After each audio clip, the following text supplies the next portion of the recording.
charming guest. We have the media personality and model Thomas Malucelli. Thomas is the winner of the most recent Bachelor series from Australia. Welcome to the impressive Thomas, and thanks for coming on the podcast. Thank you so much for having me. You're really welcome, my friend. All right, let's jump straight into it. Take us back. Tell me about growing up, what life was like for you, your family, and how you even migrated and got to Australia. Yeah, so I'm 36 years of age, and I was born and grew up in Italy in a beautiful farm in Tuscany, very close to Florence. And I loved it. It was fantastic. So we had something called an agriturismo. An agriturismo is a resort in nature where essentially you will provide hospitality for people that come there. And in Tuscany, you're only allowed to have an agriturismo if you can actually provide your own produce to your customers. So for example, if they come in your restaurant, you can only feed them with your own meats, with your own vegetables. The pasta has to be homemade. The pizza has to be homemade. It has to be your own wine, your own olive oil. And so people actually come and experience a taste of what the region can give them. And so growing up for me in Tuscany was amazing. I was doing all sorts of chores, from looking after the animals, chopping wood in winter, serving people in the restaurant, and in nighttime, cleaning the pool. It was really, really cool. It's given me some incredible skills that I still use today, of course. And then something happened. So when I was 23, I had broken up with a girlfriend at the time. And it's interesting how many lessons you get from breakups. But I went into this severe depression and sadness, and I didn't quite know what to do. And as a result of the way I was feeling, I was like, okay, you know what? I'm just going to leave the country, so I'll forget about her. And so I went online and I was searching for experiences abroad in hospitality, because that used to be my passion. And Disney World came out. And there was this incredible opportunity to go and work in Disney World in Florida, in America, for 1 year. And you would start off as a busser, so people at bus tables, and then become a runner, a waiter, and then an assistant manager. And at the end, they give you these really cool references, which are a little bit like, for people that work in hospitality, it's a little bit like the Harvard for restaurants. So once you have those, you can go and work anywhere you want in the world in really prestigious restaurants. So I went to America, had the most fantastic time, learned some awesome skills. Started in Orlando in Florida, then moved to New York, and then at the time I was dating my ex-partner. And after this beautiful year in America, we said to ourselves, okay, we can either settle down in New York where we were living, or we can go and explore more. We both love traveling. And so I posed the question, shall we go to Australia? Let's go there for 1 year. Let's travel all around the country and then come back. And she was like, okay. So we applied for visas. And in the space of 1 day, we got it, bought our tickets, came to Australia. And then, I brought my resume to this beautiful restaurant in Sydney. And after 3 months, they offered me a sponsorship. And it's been 11 years now, and I'm still here, and I love it. Part of the furniture now. That's Yeah. that's amazing. All right, so tell me, I guess, how you got onto The Bachelor, and what that process was like. Yeah, that's a really interesting story. It was really random. I remember being really inspired one day. I was working a lot from home, and then one day I turned on Netflix and I start watching this reality TV show called Too Hot to Handle. And I see these, beautiful looking people. They are all looking for love. And I was like, you know what? I'm single. I could have really enjoy going on TV for an experience like this, just stepping out of my comfort zone. And so I started actively thinking about, okay, what steps do I need to do to actually make this a reality? And I'm really big on manifestation. And so I started thinking, I started visualizing. And then a couple of weeks later, I received this message on Instagram. And it was this casting agent saying to me, hey, Thomas, we are looking for hot and single guys for a dating show. Are you interested, and are you single? And I was like, I thought it was a joke. So I said to her, yes, I'm single and ready to mingle. What's the next step? She's like, are you free today to jump on Zoom? Yes. So I jumped on Zoom, and then, kid you not, it was for The Bachelor. And in the space of after that call, in the space of 3 weeks, I did a few interviews, medical tests, and then I was in. Easy. Amazing. Were you nervous or worried about going onto it? Like, obviously, I guess you're putting yourself out there and, being vulnerable to a certain degree as well. Was that a concern at all?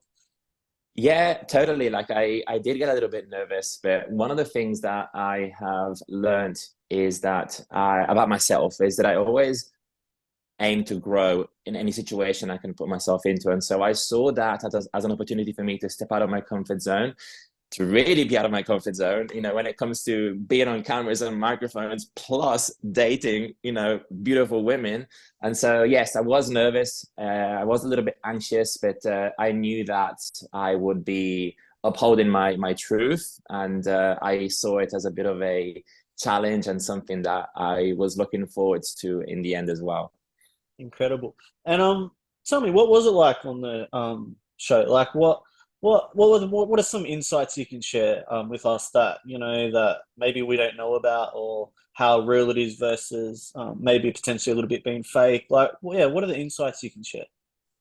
Yeah, I honestly, I had the best experience. I am grateful because I met some incredible women, which most of them are still really good friends of mine. I guess what I learned on the show is that it's real. Obviously, there's some elements of drama. It's a TV show, and so they do need to get those views up as much as they can. And we know how much human beings love drama, so that is sometimes created. But for the most part, I've learned that people on there are there looking for love, and so once you actually settle in the reality of the fact that you are on a TV show and you manage to calm your nervous system and actually open your heart and be in the moment, you can start to attract those feelings and you can start to connect and have that chemistry with your potential partner, lover, or the person that you're dating. And so what I learned is to save every single moment and just go in there knowing that this person could be your person.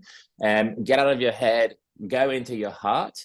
And a really interesting lesson that I learned on the show as well, and this is, I think this can, you can take this in real life, is that your gut will always know the answer. And so often I find myself going onto dates or having conversations, and some things happen, or maybe a person acts a certain way. You really perhaps start to see some of her true colors, and your mind is like, no, no, no, no, no, she will be okay. I think that she will be the right one for you. Your gut's telling you, no, she fucking isn't. Don't go there. Don't do it. And in some cases, I listened to my head, not to my gut, and then I regretted it. And so, if anybody is listening here, trust your gut always. Yeah, 100%. Couldn't agree more. Your gut always is right. It is always right. And how has it changed you as a person? I guess going on to it to where you are now, like how do you think, to a certain degree, matured, or yeah, how has it changed you?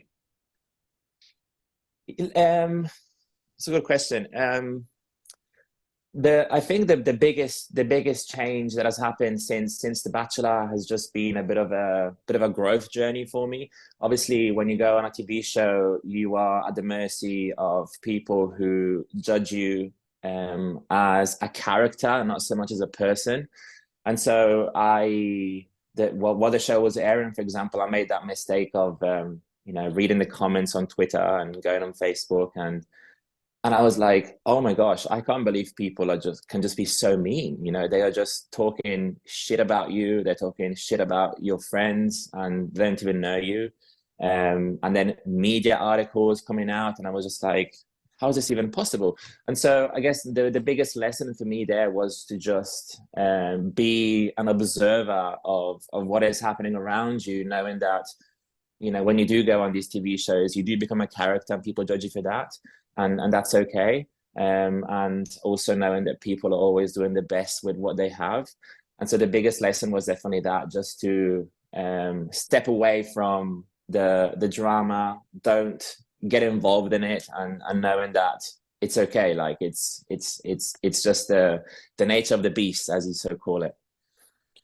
I totally understand with what you're saying. You know, it's you got to develop thick skin. You know what I mean? Like people are nasty out there, right? Like that's a really tough situation. You know what I mean? We're all human beings with emotions, and you know, so yeah, I totally understand it. How is your love life going? So, like, have you been on dates? Like, how are the women since you've been? Obviously, the show's finished. How's that going?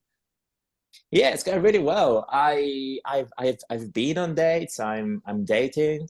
I have met some incredible, special people since the show, and I'm in this phase now where I am looking for a partner, and I'm dating. So I'm exploring. I'm trying to find that special connection, and in the process as well, I'm learning so much about myself. So for example, as I said, I'm 36, right? So I am, mature.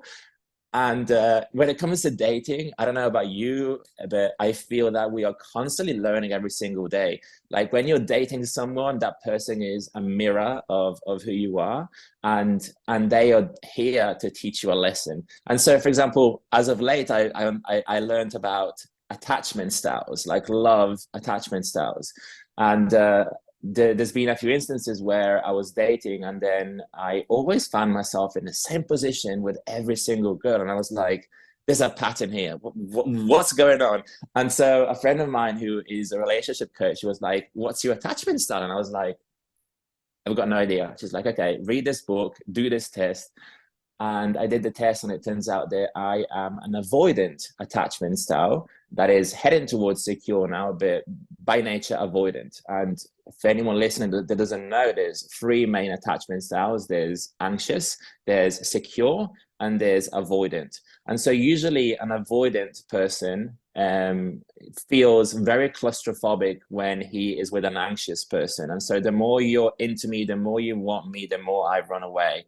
And so I kept attracting lots of anxious people in my life, and I found myself making excuses to why I didn't want to see them, or I was being very hot and cold.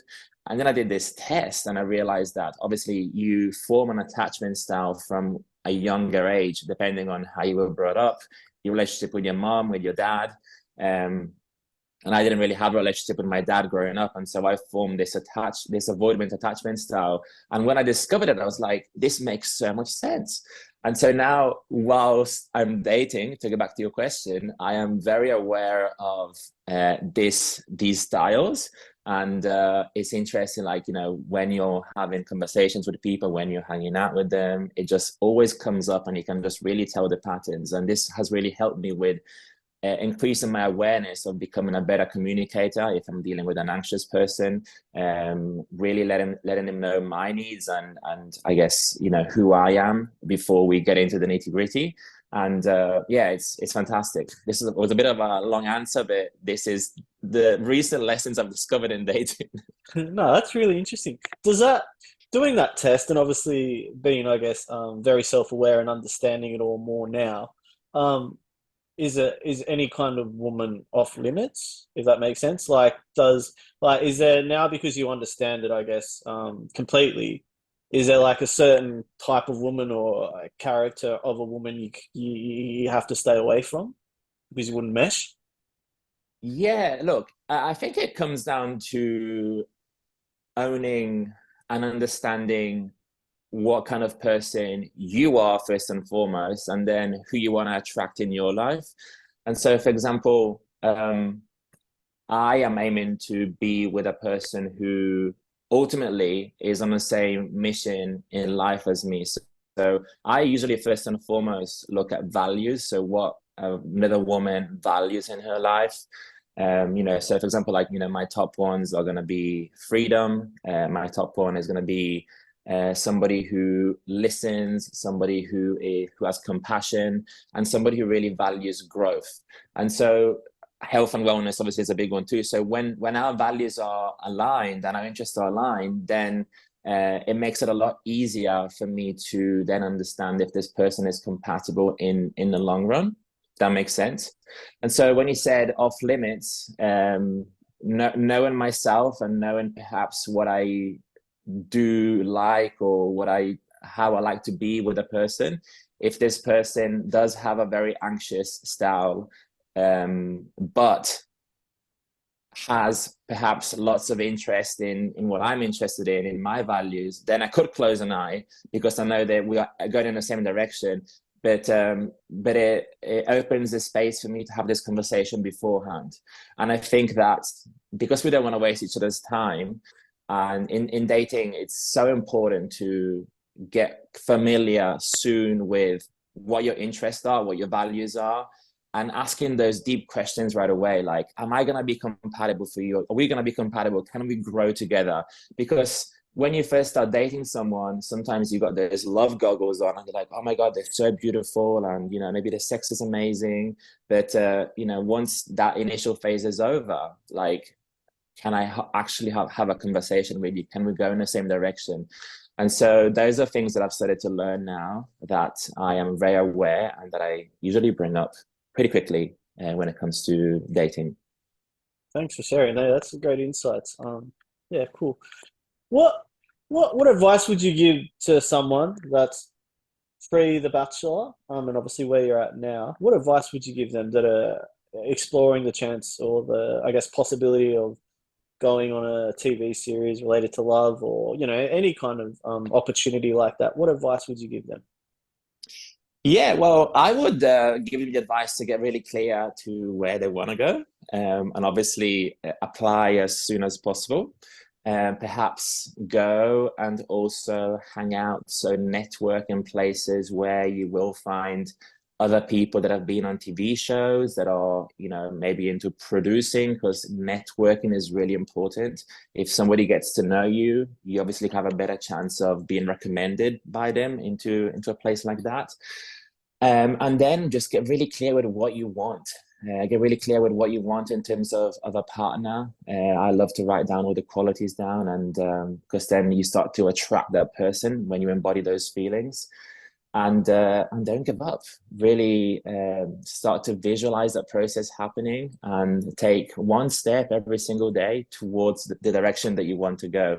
Obviously, a TV show is something that it's so possible, but it's something that happens, maybe, I don't know, once every 20 times. And so taking those steps that are gonna bring you closer to that reality are really important every single day.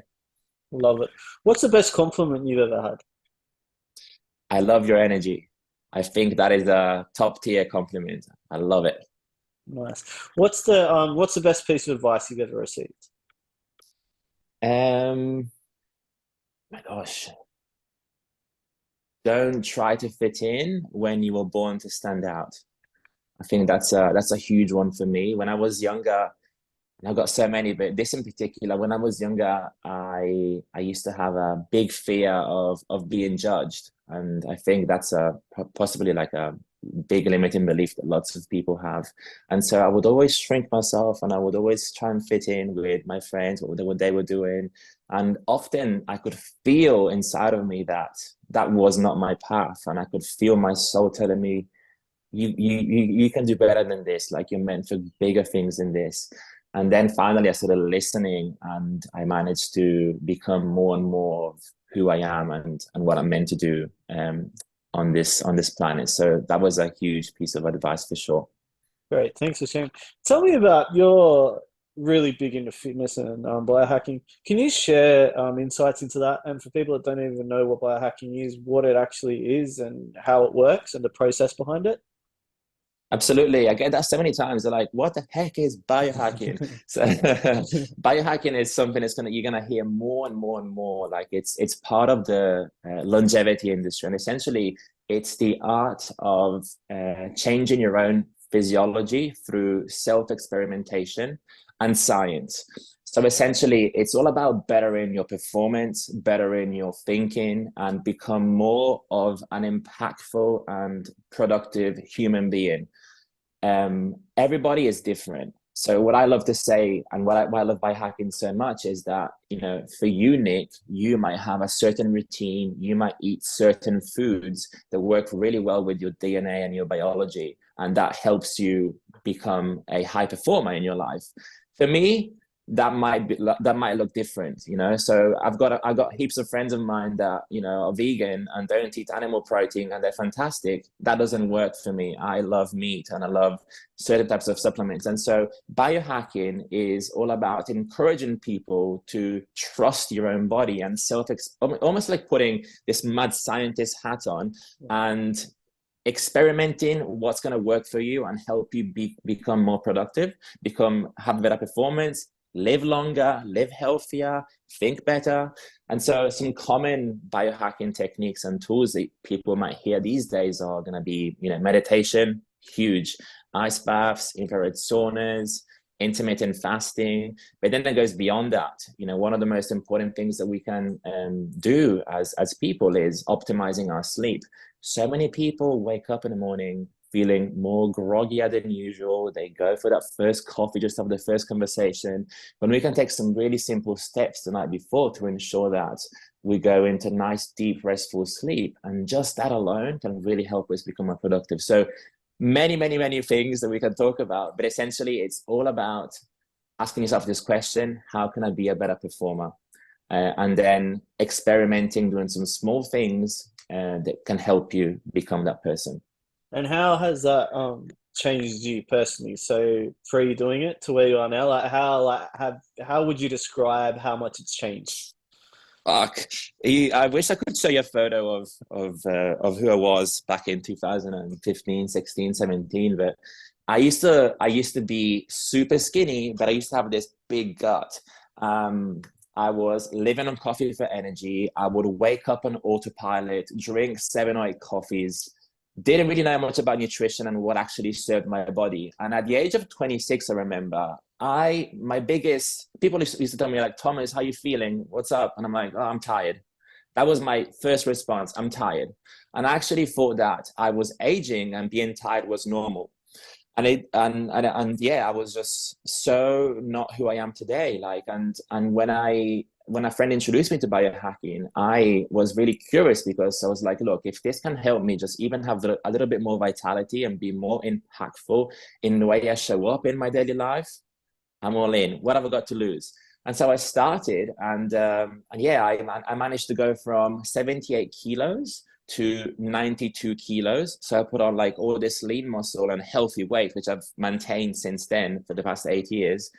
And then I've been able to adopt practices in my life that have helped me think better, that have helped me with my skin, that have helped me become a lot more creative. And the question that you asked me, how has this changed me? It's helped me become more productive, and it's helped me have more impact on my day-to-day activities, which are conversations, which are, you know, business plans, relationships. And, you know, if my one of my um mottos, let's say, is that, or my ways of being or knowing is that my energy is my biggest currency. Like, you know, I can have all the money in the world, but if I don't have the energy and the vitality to impact people, then I just don't feel that that's useless. And so every day I manage my energy. My energy is always really, really high, and my energy is what I use to create epicness in my life. And so biohacking has really allowed me to always have my energy up really, really high. And essentially, whatever I want to do, I can do because I've got the energy, I've got the vitality, and I'm ready for it. Amazing. Thanks for sharing. What inspires you daily? Say again, sorry. What inspires you daily? Oh yeah, it's becoming 1% better every day. I really value growth, and I really value helping people. So I feel fulfilled and I feel inspired if I'm having some sort of impact on people. I've found that my purpose in life is help co-create the healthiest and most connected people on the planet. And so through my own experience of going to what I used to be to who I am today, I now have in mind to always help the person that I used to be become an evolved version of themselves, and then just be that shining light for people. So yeah, that's my mission in life. Great. And what are your ambitions for the future? What is your end game? Like, I guess taking away from the personal side of love and stuff, I guess professionally or business or anything like projects wise? What is your ambitions there? The moment, most of my focus is going and completing two books that I have just written. And one is about my story, and it helps people go from being distracted to on purpose by connecting the mind, body, and spirit. And the second one is a book on biohacking, like a no bullshit approach on biohacking, like what you can actually do to think better, feel better, move better. And so I'm putting all of my blood and sweat in these books now. Can't wait to get them released. And again, impacting people through the lessons and science that I've learned. And then I really see myself talking on stages and helping people with their mindset, with their wellness, with biohacking tips. And in the next 5 years, probably sooner, I also see myself owning a biohacking center. So a center that has, all these beautiful machines, infrared sauna, cryotherapy, meditation center, float tank. I just love being able to own a space that when people come in, they're feeling a little bit meh, and then they leave feeling super recharged. Yeah. That sounds amazing. I'll sign up when you got it open. For sure. That's incredible. What are your hobbies and passions as well? Like, what do you like to do? I guess if you get into downtime, what do you like to do to relax? Yeah, anything fitness wise, I'm a bit of a freak. So I will often, I've got lots of friends who are into that. So we will go and do fitness classes together and whatnot. But if it's more of a relaxing phase, then I am very classic. I love watching my movies. I love reading books. I love hanging out by the beach with friends. And I am a heliophile. So a heliophile is somebody who is addicted to the sun. And so I'm always adventuring around in outdoors when the sun is out. Ocean, hiking. I love engines, so I love motocross. I used to do motocross for many, many years in Italy, and it's one of my biggest passions, motorbikes. And traveling. So if I do have some downtime, I am booking a ticket and going away. Wonderful. And where's your favorite place to travel? As of now, Mexico. Mexico has stolen my heart. Like I've had the most epic experience there. Really chasing all the pyramids and the underground cenotes, scuba diving. It's been fantastic. I've been 11 years in Sydney now, and for the first time, I'm going to be going to Bali next month. So I can't wait to go to Bali. Everybody's always like, Thomas, you're going to end up living there. Can't wait to test it out myself. Yeah, I want to go to Bali. I've been to Bali, but I couldn't agree more with you with Mexico. I've been there too. It's incredible. It's amazing. There's so much to do and so many different elements to it. The culture, yeah, it's just amazing. Yes. Yeah. All right. If you were 18 again and you could go back in time and you could change anything, it could be personally or professionally, what would you change? Whoa. Um, this is a big question. This is a bit of a loaded question. Oh my gosh. The first thing that comes to mind is change the way that I was towards a person in particular. So at the time, I wasn't quite evolved as I am today. I wasn't awake. I didn't quite understand um, human needs and was very egotistical. And what happened obviously was really important because it changed me as a person. But if I could go back, I would probably choose to be who I am today with that particular person so that things could look a little bit different today. And again, I have no regrets. I'm like, no regrets. Everything happens for a reason, but that's the first thing that came to mind. Great. Thomas, thanks for coming on the podcast. I do appreciate it. You're really charming. I think it's incredible what you've done and what you're doing in the future. And, you've shared a lot of insightful information. So, yeah, thank you. Thank you for having me, Nick. My You're, pleasure. you're welcome, my friend. Thank you.